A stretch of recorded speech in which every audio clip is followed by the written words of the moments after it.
pada waktu seorang diminta untuk meramal dan dia meramalkan hidupnya, Ya. maka dia menyerahkan dirinya kepada kuasa gelap itu. Oh, iya, iya. Sehingga setan punya hak atas hidupnya. Bagaimana dengan orang sekarang yang bilang, oh, kalau saya tidak main black magic, saya cuma white magic. Bagaimana itu? Sebenarnya ilmu hitam, ilmu putih itu sama aja Pak Gilbert. Yang bedanya kutukannya, setannya tetap sama. Orang kena santet itu kalau di CT scan atau di ronsen, itu kelihatan. Yang ada paku-paku begitu kan? Iya. Oh. Orang pasang susu aja di ronsen kelihatan Pak Gilbert. Pada waktu saya kalah tahun 92, Ya. dari tubuh saya keluar apa? Oh iya, pasir-pasir emas Pasir gitu. emas dan perak toh. Iya. Dari pori-pori kulit saya. Iya. Itu yang ditanam dalam badan saya semua Pak Gilbert. Oh, dia hancur. Hancur kan. Kekuatan Tuhan tuh lebih hebat Pak Gilbert daripada setan. Karena kan kamu dulu ada besi kuning. Besi kuning, terus kitab Stambul, ulang kebolando, kol buntet, macam-macam Pak Gilbert. Ada 100 pusaka Pak Gilbert. Iya. Haleluya, haleluya, haleluya. Selamat datang dalam program kita Kamu Hebat. Dan saudaraku, kamu hebat. Dalam program ini, di channel ini, saudara-saudara, ada program-program live semangat pagi, ada program-program khotbah yang memberkati saudara, dan juga ada program-program puji-pujian yang juga saya percaya membawa saudara pada mujizat kuasa Tuhan lewat pujian penyembahan, karena Alkitab bilang Tuhan bertahta di atas setiap pujian umatnya. Dan juga program ini atau channel ini, di dalamnya ada program wawancara-wawancara yang memberkati. Kadangkala ada pejabat, kadangkala ada hamba Tuhan, kadangkala ada orang biasa, siapapun yang saya rasa dapat memberkati saudara, dapat memberi pelajaran-pelajaran berharga, saya senang untuk mewawancarainya. Dan saudaraku yang kasih dalam Tuhan, hari ini kita akan bahas tentang santet. Masih relevankah?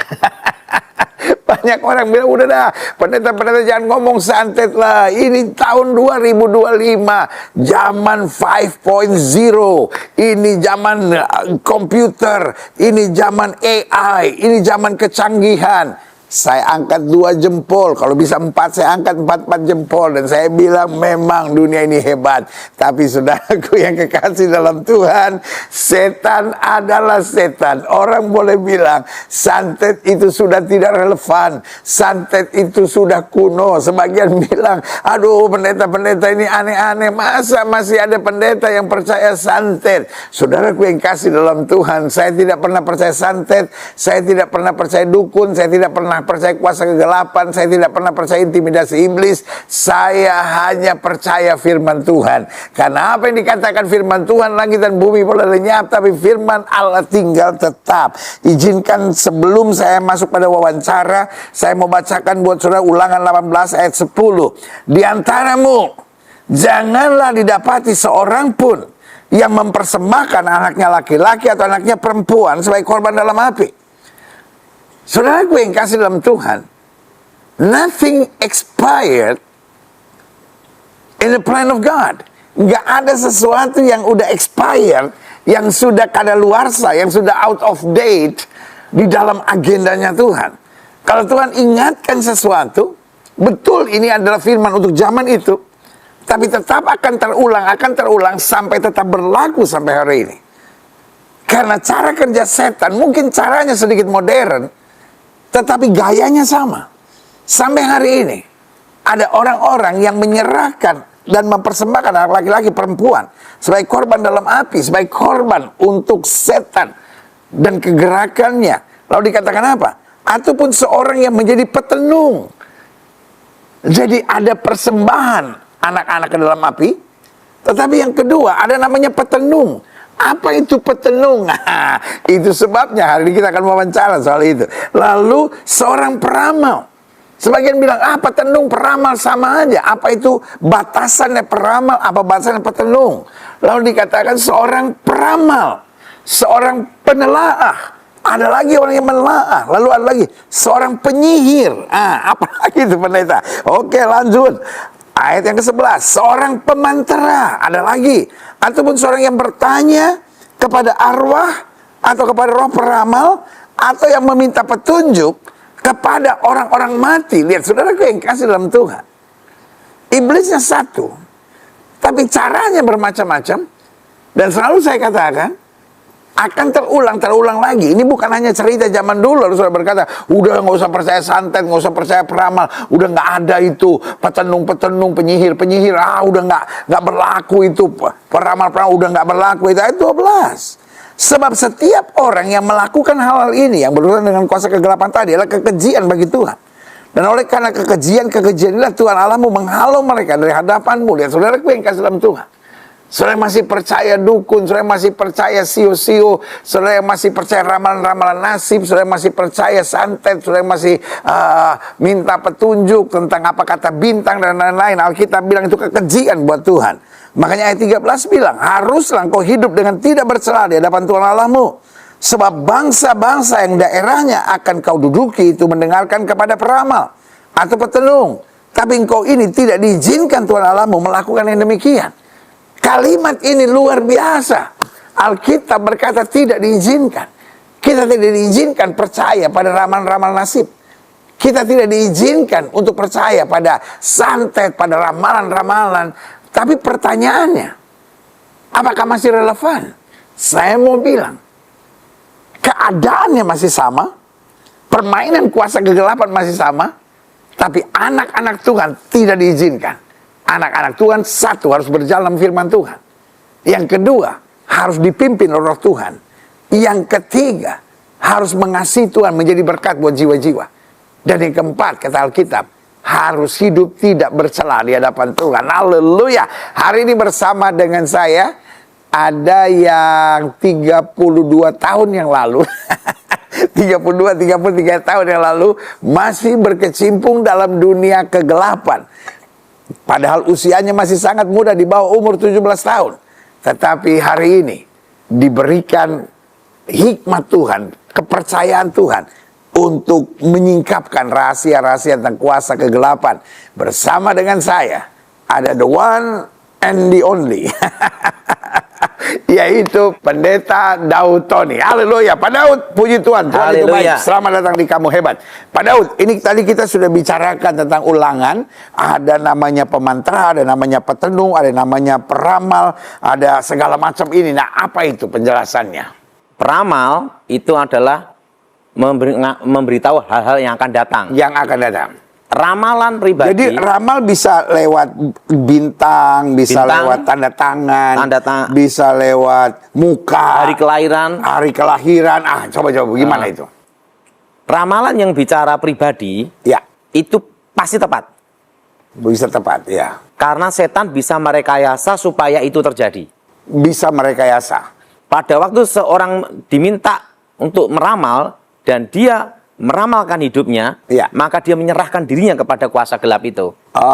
Sehingga setan punya hak atas hidupnya. Karena dia yang datang, dia yang menyerahkan hidupnya. Iya. Ya. Dan setan merekayasa supaya itu terjadi. Walaupun orang itu nggak percaya, tapi kalau dia datang, sekalipun nggak percaya.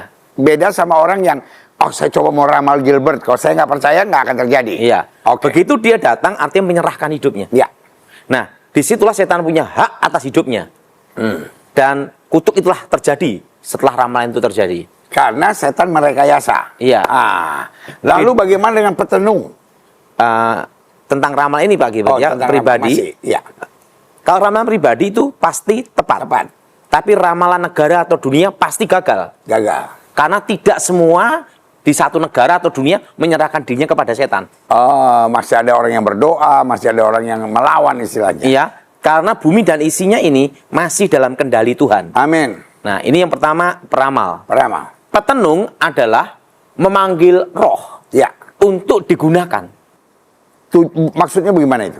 Ya, untuk digunakan untuk misalnya bikin sakit, ya, bikin orang gila, ya, atau bikin orang setengah mati. Ya. Itu tenung, yaitu memanggil roh untuk melakukan kejahatan. Ya. Itu tenung. Ya. Nah, yang ketiga adalah pemantra. Nah, pemantra itu cenderungnya adalah melakukan seperti kayak mantra-mantra untuk penyembuhan, ya, mantra-mantra untuk bikin orang itu sakit, atau mantra-mantra untuk panggilan arwah. Itu macam-macam artinya Pak Gibran. Jadi zaman sekarang bisa disebut santet. Santet itu cenderungnya adalah pemantra dan petenung. Oh, Gabungan. Iya. Gabungan. Nah, Karena santet itu selalu mengakibatkan hal yang buruk. bisa membuat orang gila, Ya. orang mati, setengah mati, mati hidup, mati tidak. Bisa nggak orang disantet supaya apa saja dia buat gagal? Nah, itu pemantra. Pemantra itu menutup masa depan. Kalau santet itu adalah untuk membunuh, bikin orang setengah mati, atau bikin orang itu sengsara. Nah, kalau pemantra itu bisa nggak termasuk membuat orang nggak bisa dapat jodoh? Bisa. Itu pemantra menutup masa depan. Jadi kan kita sering kali jumpai orangnya cantik, terus karakternya juga baik, orangnya juga ramah sama orang, tapi susah dapat pasangan teman hidup. Dimantrai bisa. Karena dulu pernah misalnya menyakiti hati orang yang mencintai dia misalnya. Itu pemantra. Pemantra itu cenderungnya sumpah serapah Pak Gibran. Oh, naruh kutuk gitu ya? Iya. Menutup masa depan. Makanya saya ajarkan doa darah Yesus buka masa depan. Wow, saudara-saudara yang saya tidak bilang semua orang yang belum dapat pasangan teman hidup pasti dimantrai gitu, tetapi kalau saudara sudah bercermin, sudah berkaca, sudah berjuang, lalu semuanya kelihatan tertutup, tetap aja saudara nggak bisa dapat pasangan teman hidup.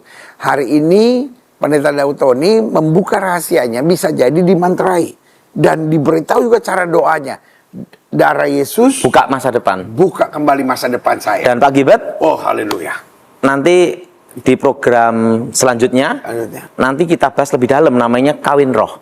Wih, ada lagi. Wait and see, kawin roh. Nah, satu lagi Pak Daud, penyihir. Nah, penyihir itu adalah yang menggunakan kekuatan gaib untuk melakukan tipuan mata, dan membuat halusinasi, atau membuat orang itu memiliki kekuatan yang hebat gitu loh Pak Gibran. Seperti apa ini kalau penyihir? Penyihir itu cenderung seperti kayak hipnotis. Iya. Jadi, Mengendalikan pikiran. kan kalau kita lihat penyihir di film-film itu kan cerita nenek-nenek naik apa tuh sapu gitu. Jadi karya sihir, karya mantra, karya tenung sebetulnya semua masih ada, cuman gayanya sekarang sedikit modern. Kayak ini modern aja. Ya ibaratnya zaman dulu Pak Gibran ya, itu pakai keris. Ya, Zaman sekarang kalau baca mantra cukup online. bisa kirim pakai komputer. Bisa pakai komputer. Wow. Ya kan dulu kan kita lihat kalau penyihir-penyihir itu kan kakek-kakek tua di gunung-gunung gitu kan, agak sedikit batuk. Tapi kan sekarang udah Jadi penyihir itu kebanyakan menggunakan kekuatan manipulasi. Manipulasi alam bawah sadar. Nah, bagaimana dengan yang orang sebut sebagai paranormal zaman sekarang? Nah, Siapa itu? paranormal itu adalah orang yang dianggap memiliki kemampuan supranatural di atas manusia normal. Nah, Dia itu sebenarnya penyihir, petenung, peramal atau penyihir, pemantra, Jadi sebetulnya tukang sihir mode baru. model baru. Penyihir sama pemantra. Bagaimana dengan orang sekarang yang bilang, "Oh, kalau saya tidak main black magic, saya cuma white magic." Bagaimana itu? Sebenarnya ilmu hitam, ilmu putih itu sama aja Pak Gibran. Yang beda hanya kutukannya, setannya tetap sama. Jadi saudara jangan tertipu, jangan saudara bilang, "Oh pendeta, ini orang pintar dan dia bukan main dengan black magic, dia justru main dengan white magic. Jadi dia nggak bisa buat orang sakit, dia cuma bisa buat orang sembuh, dia nggak bisa celakain orang, dia nggak bisa tutup masa depan orang, tutup perjodohan orang, tetapi yang ditutup perjodohannya bisa dia buka, yang ramal akan mati muda, dia bisa lepaskan dari ramalan itu, dan dia juga pakai Alkitab kok, dia baca Alkitab. Nah, bagaimana Daud dengan yang seperti ini? Itu kan namanya nabi palsu Pak Gibran. Nabi palsu itu kan juga bisa menggunakan ayat Alkitab. Karena ada dukun-dukun tertentu yang menggunakan kitab-kitab agama semua Pak Gibran. Namanya sinkritisme. Nah, zaman sekarang tuh banyak Pak Gibran.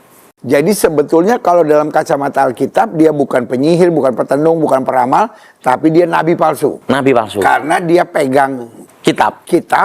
Ya, ini untuk semua agama pasti ada kan, gitu. Untuk Tapi untuk disesatkan. Kristen ya dia pegang Alkitab, tetapi disesatkan. Tapi kan dia nyembuhin, tapi kan dia lepaskan dari ikatan belenggu kutuk misalnya. Itu kan hanya manipulasi Pak Gilbert. Bagaimana cara kerjanya menurut Pak Daud? Kan orang tuh kebanyakan misalnya dia pergi ke dukun, misalnya dikasih ayat tertentu. Ya. Ada agama tertentu Pak Gilbert ya. Perlu dihafal. Hafalin, dia yakin, sugestinya dia, setelah itu dia sembuh. Itu hanya sesaat Pak Gilbert. Setan itu tidak bisa menyembuhkan yang berhubungan dengan virus. Ya. Makanya dukun juga tetap kena flu Pak Gilbert. Jadi itu hanya tipuan jebakan, Manipulasi. bahwa kekuatan lebih besar sebetulnya menguasai. Iya. Wow. Nah, bagaimana pengalaman Pak Daud dengan yang berhubungan dengan santet, dengan ramalan, dengan tenungan, dengan Ada mantra? satu pengalaman saya yang tidak bisa saya lupakan Pak Gilbert. Ya. Karena itu saya hampir saja mati Pak Gilbert. Ya. Dalam hidup saya itu saya belum pernah menghadapi lawan yang seimbang. Nah, baru kali itu saya ngalami seimbang. Kalau sama Pak Gilbert kan saya kalah, saya jadi Kristen. Nah, kalau sama dia itu saya seimbang. Jadi ceritanya itu waktu itu Pak Gilbert ya, saya diminta sama almarhum Ibu Ani Yudhoyono, Ibu negara. Ibu Presiden. Itu mendadak Pak Gilbert. Ya. Waktu itu almarhum Jenderal Pramono Edi Wibowo, jadi saksi mata ada semua Pak Gilbert. Didampingi 2 ajudan. Pertama Parman, Pak Gilbert juga kenal. Ya. Kedua Kusnanto, Ya. Pak Gilbert juga kenal. Ya, betul. Ya, Kusnanto ini menjemput saya di mobil. Parman yang mengantarkan saya di rumah kediaman Presiden di Cikeas. Karena rumahnya Pak Edi dengan Pak SBY itu dekat Pak Gilbert. Ya, sebelahan itu kayaknya. Nah, setelah itu saya disuruh ngeliat Pak Gilbert. Karena waktu itu Ibu Ani Yudhoyono melihat kabut gelap, kayak ada asap gitu Pak Gilbert, di belakang rumah sama di tempat ruangan mana gitu Pak Gilbert. Nah, waktu itu saya disuruh ngecek Pak Gilbert. Nah, Bu, ini ilmu santet Ibu, ini ilmu tingkat tinggi. Nah, ciri-cirinya pengirimnya gimana? Cirinya seperti ini. Rambutnya, pinginnya semua ini. Namanya siapa? Langsung Ibu Ani kaget nih. Dia ngomong sama Edi, siapa yang dekat dengan... Nah, dicek. Nah, lawan politiknya Pak SBY. Nah, lawan politiknya Pak SBY ada di Pak Gilbert. Itu akurat, karena itu langsung dari intelijen Pak Gilbert. Ya. Nah, itu enggak sembarangan Pak Gilbert. Intelijen langsung lawan politiknya ada di sana. Karena itu ada, saya lihat, karena berapa paranormal berusaha menghadapi, kalah semua Pak Gilbert. Nah, waktu itu ngomong gini, ini kok ilmunya ini kan lebih tua. Jadi kalau yang lebih tua dari agama itu kan animisme, dinanisme. Iya. Nah, Ibu Ani ngomong, siapa yang alirannya lebih tua? Nah, gitu. Ada. Siapa? Daud. Kenapa? Dia animisme, dinanisme. Kan saya kan dari keturunan kakek. Iya. Itu tidak kenal agama Pak Gilbert. Nah, ini yang lebih tua.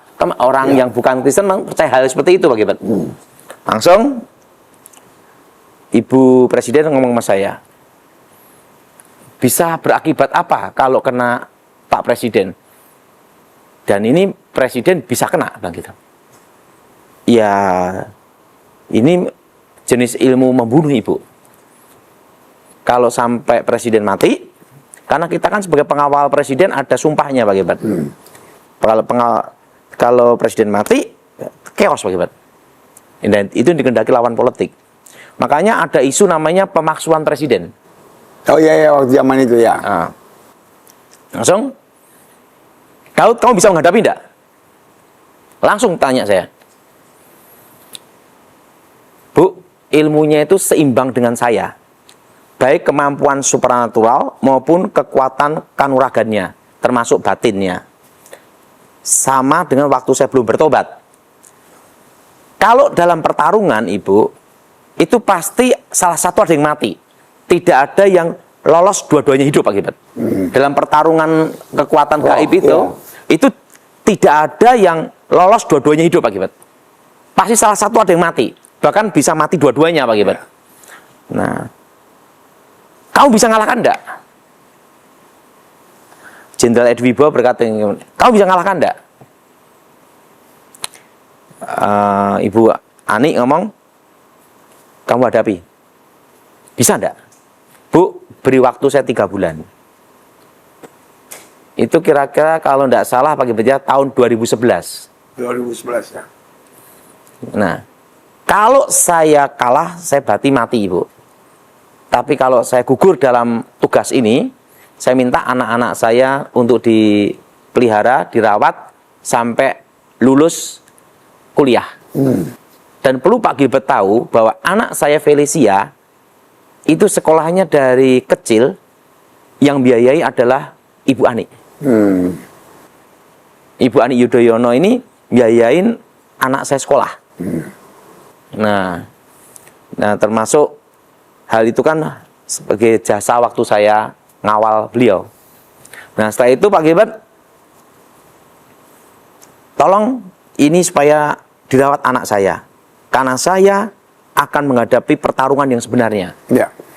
Nah, saya minta izin dulu Ibu untuk ke Solo, untuk kemungkinan saya bisa melihat yang terakhir kalinya, melihat anak-anak saya.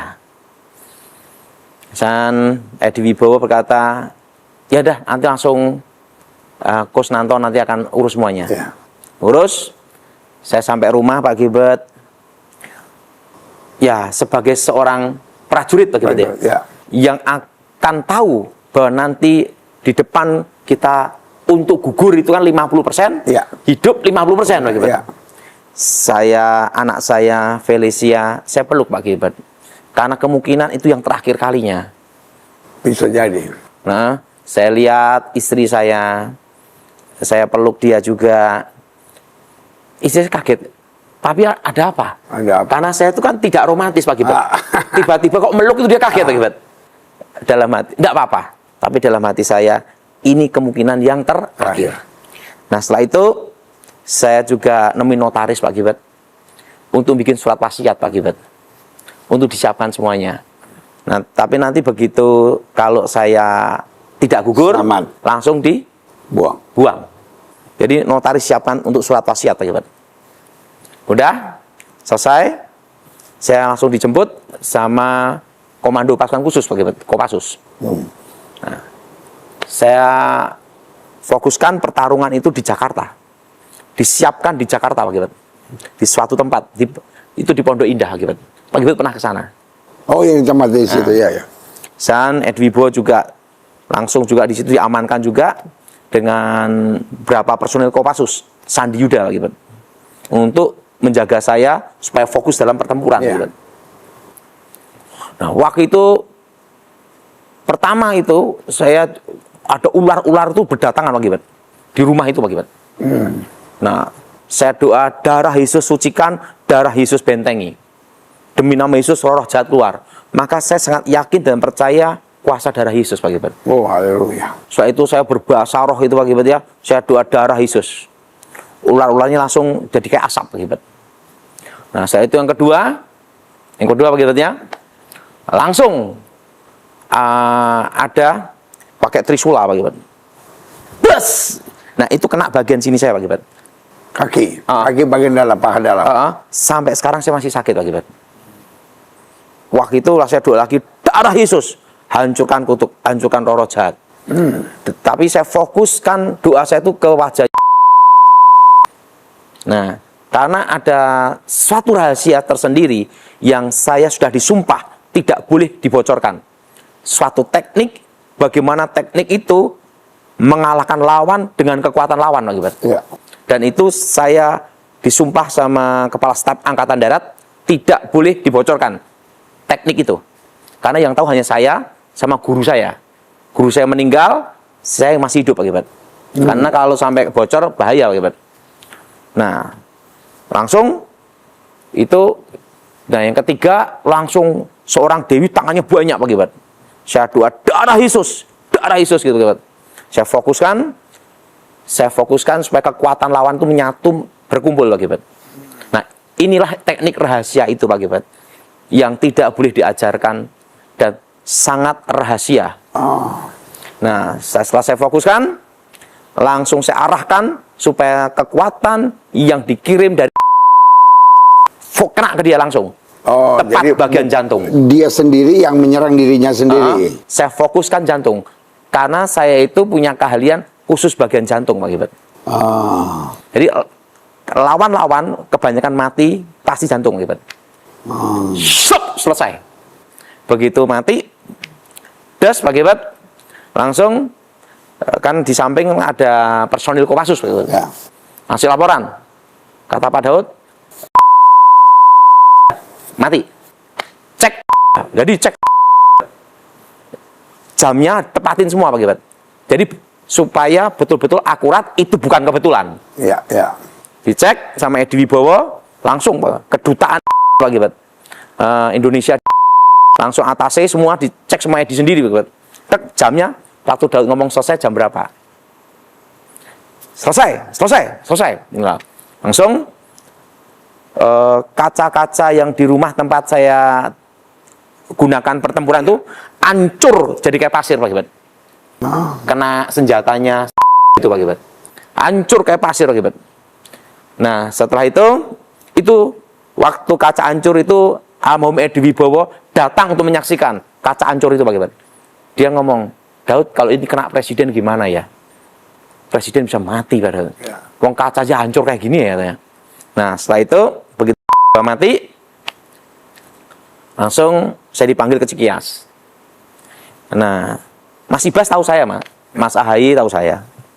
Nah, setelah itu saya ngomong, Bu, ini tugas saya. Selesai. Nah, terus ini Edi Wibowo ngomong gini, untung ya Daud tuh bertobat. Kalau tidak bertobat kayak apa ya? Jadi ini adalah kekuatan yang menyerang dirinya sendiri. Iya. Jadi kalau misalnya ada orang mensantet kita, ada orang menyerang kita, sebetulnya bisa sederhana aja, Tuhan pagari saya dengan darah Yesus dan kembalikan semua serangan kepada diri mereka sendiri. Iya. Tetapi ada hal tertentu yang tidak boleh saya kasih tahu tekniknya gitu. Tapi dalam doa bisa aja dong. Bisa terjadi. Itu terserah maunya Tuhan. Iya. Jadi yang pertama bisa kita akui bahwa santet masih ada sampai sekarang. Masih Pak Gilbert. Apa buktinya santet masih ada sampai sekarang? Banyak Pak Gilbert. Ada kasus-kasus yang saya hadapi misalnya ya Pak Gilbert ya. Di mulutnya keluar rambut-rambut batu-batu Pak Gilbert. Tiap hari Pak Gilbert. Oh, itu masih ada? Masih ada. Urusan ada Dan keluar itu minyak. real, itu benar, itu real, bukan istilahnya cuma alam hayalnya nih ada bisa kelihatan rambut-rambutnya. Kelihatan nyata. Orang kena santet itu kalau di CT scan atau di ronsen itu kelihatan. Yang ada paku-paku begitu iya, kan? Iya. Orang pasang susu aja di ronsen kelihatan Pak Gilbert. Tapi yang jelas satu Pak Gilbert, ada nama Yesus yang luar biasa. Amin. Perlu Pak Gilbert tahu, sekalipun tidak tahu rahasia teknik saya, dia cukup doa darah Yesus pun hasilnya juga tetap sama Pak Gilbert. Nah, bagaimana dengan ilmu-ilmu yang susuk-susuk? Jadi orang kelihatan lebih cantik, kelihatan lebih ganteng. Nah, apa akibatnya kalau orang pakai itu? Itu rumah tangga hancur, dan matinya susah Pak Gilbert. Nah, itu nanti kita bahas di program berikutnya Pak Gilbert. Di program berikutnya. Bagaimana cara mengalahkannya? Itu pun bisa dikalahkan. Karena pada dasarnya juga bisa membahayakan. Jadi ada orang-orang yang menurut orang tertentu, pas dia tuh kayak cantik gitu, kayak ganteng gitu. Tetapi buat orang lain, enggak tuh. Akibat, masih ingat enggak pada waktu saya kalah tahun 92? Ya. Dari tubuh saya keluar apa? Oh iya, pasir-pasir emas pasir gitu. Emas dan perak toh? Iya. Dari pori-pori kulit saya. Iya. Itu yang ditanam dalam badan saya semua Pak Gilbert. Oh, dia hancur? Hancur kah? kekuatan Tuhan tuh lebih hebat Pak Gilbert daripada setan. Karena kan kamu dulu ada besi kuning. Besi kuning, terus kitab Stambul, ulang kebolando, kol buntet, macam-macam Pak Gilbert. Ada 100 pusaka Pak Gilbert. Iya, kamu cabut gitu. Karena waktu itu saya kebetulan yang berdoa bersama beberapa rekan-rekan untuk pelepasan Pendeta Daud Tony. Tiba-tiba ada sesuatu yang diambil dari tangannya, ada sesuatu yang diambil dari belakangnya. Lalu ada teman saya, kebetulan hamba Tuhan juga. Nah dia ini kalau doa kalau saya ini alirannya agak lain. Saya kalau aliran doa ya saya usir aja dalam nama Yesus setan keluar. Nah aliran teman saya, aliran nanya-nanya gitu. Ini roh apa ini roh apa gitu. Ya biasanya saya larang. Cuman karena banyak jadi saya pikir-pikir seru juga gitu. Karena ada yang diambil dari tangan. Kebetulan saya yang paling saya ingat cuma 2. Yaitu kitab Stambul sama besi kuning. Iya. Besi kuning kalau nggak salah untuk apa kebal. Kebal. Nah, terus kitab Stambul untuk apa Kebal gitu. juga. Oh. Kan saya ilmunya banyak Pak Gilbert. Iya, banyak sekali. Dan saya kan dibekali 100 macam pusaka Pak Gilbert. Wah. Dan yang ditanam dalam badan saya dulu banyak Pak Gilbert. Oh, itu yang akhirnya keluar Jadi pasir serbuk-serbuk itu. Jadi kan keluar dari badan saya semua. Iya. Seluruh badan pasir emas sama pasir pasir perak. Perak, iya. Pak Gilbert pasti ingat perak-perak keluar Iya, saya ingat. mengalir itu. Iya. Wow, lihat saudaraku yang kasih dalam Tuhan. Kadangkala kita pikir kita hebat dengan semua ilmu itu. Dan kadangkala kita pikir kita tertekan dengan serangan-serangan kuasa kegelapan. Tetapi ada satu kalimat yang luar biasa. Roh yang di dalam kita lebih besar dari roh yang alam dunia ini. Nah Pak Daud, kalau ada orang disantet, dari mana kita tahu dia disantet? Di rongsen itu kan kelihatan benda-benda asing begitu. Kedua, ada ledakan di atap rumah. Oh, santet itu kalau masuk seringkali Pasti dengan ada ledakan. Dan itu tidak ada benda jatuh. Dan perlu Pak Gilbert tahu, setelah itu mimpi ketemu orang yang sudah mati. Pada itu dia percaya itu rohnya yang mati, masuk Pak Gilbert rohnya. Nah, kalau seorang itu sadar bahwa dia disantet, apa yang harus dia buat? Doa darah Yesus, udah cukup Pak Gilbert. Demi nama Yesus, roh jahat keluar. Dan kalau dia berdosa, dia juga harus tinggalkan dosanya. Selesai udah. Lihat, saudaraku yang kasih dalam Tuhan, setannya boleh rumit, tapi Yesusnya luar biasa. Pak Gilbert, ada satu pengalaman saya. Silakan. Kita dulu waktu sebagai pengawal presiden, kita kan ada namanya tes psikologis Pak Gilbert. Tes psikologi. Nah, dan saya... Untuk layak atau enggak? Iya, dan saya ini kan terpilih di antara 200 juta manusia, satu-satunya sipil Pak Gilbert. Yang mengawal. Yang mengawal. Saya pengawal Ibu Presiden secara senyap dan rahasia. Makanya di pasukan yang rahasia, pasukan elit Pak Gilbert ya, itu justru tidak kelihatan yang gini-gini Pak Gilbert. Ya. Nggak kelihatan Pak Gilbert. Jago tembak, jago lempar pisau, ahli bom, itu nggak kelihatan gini-gini Pak Gilbert. Tapi senyap. Nah, dan rata-rata jarang pakai namanya baju seragam Pak Gilbert. Baju safari itu jarang. Mereka menyamar gitu. Nah, saya dipilih di antara satu-satunya sipil di antara 200 juta manusia. Nah, waktu tesnya gini Pak Gilbert. Saya kan tidak ada pendidikan militer. Ya. Dan saya tidak ada doktrin militer. Saya nyari waktu itu ditanya. Dan yang langsung nanya saya itu almarhum Edi Wibowo. Di depan Ibu Presiden Pak Gilbert. Iya. Jadi yang langsung screeningnya itu Pak Gilbert. Saya ditanya gini sama Edi Wibowo, Daud, kalau kamu yang megang komando perintah, oke? Dan ini mobil presiden iring-iringan, dan kamu ada di iring-iringan itu. Tiba-tiba ada helikopter. Di dalam helikopter itu ada orang tuamu kandung. Dan di situ juga ada komandan kamu. Tetapi helikopter itu tepat ada di atas mobil presiden. Apa yang harus kamu lakukan? Tahu enggak saya jawab Pak Gilbert? Sesuai insting saya tembak. Loh kenapa? Berarti ada sabotase. Artinya apa? Orang tua saya pasti disandra. Dan tujuannya pasti adalah untuk pembunuhan presiden. Nah, saya lebih baik mengorbankan orang tua saya untuk menyelamatkan presiden karena untuk negara saya. Karena kalau sampai presiden mati, chaos. Dan itu sangat berbahaya. Tapi kalau orang tua saya mati, dia sebagai martir dan gugur sebagai pahlawan. Jadi saya ikhlaskan, saya perintahkan, langsung tembak. Ini bukan datang dari mantra, tapi dari hikmat surga. Saya langsung ngomong gitu aja Pak Gilbert.